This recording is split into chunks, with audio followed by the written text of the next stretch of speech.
মানিকগঞ্জের শিবালয়ে নিয়ন্ত্রণ হারিয়ে একটি যাত্রীবাহী বাস খাদে পড়ে দেলোয়ার হোসেন নামে এক যাত্রী নিহত হয়েছেন।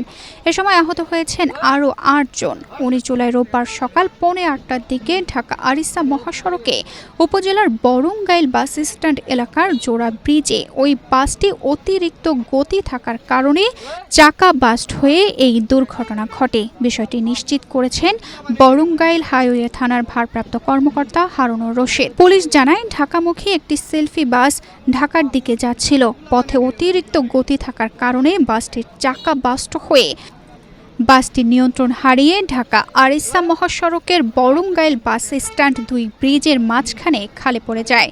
এতে বাসটি দুমড়ে মুচড়ে যায় এবং ছাদের অংশ খুলে পড়ে। এতে ঘটনাস্থলেই একজন মারা যান এবং আহত হন কমপক্ষে ২০ জন।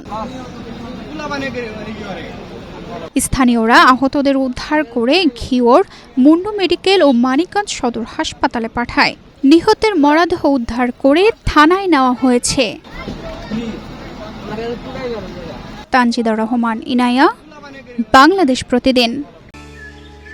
জায়গা কেনার পর কোনোদিন ভাবিনি বাড়ি দেখে যেতে পারবো। বাবা, তুমি করেছো জমি আর আমি করলাম বাড়ি। এখন থাকবে তোমার নাতি। বসুন্ধরা সিমেন্টের দৃঢ় গাঁথুনি গড়েছে ৩ প্রজন্মের এক ঠিকানা। শক্তির মানদণ্ডে উত্তীর্ণ বসুন্ধরা সিমেন্ট। বসুন্ধরা সিমেন্ট, প্রজন্মের বন্ধন।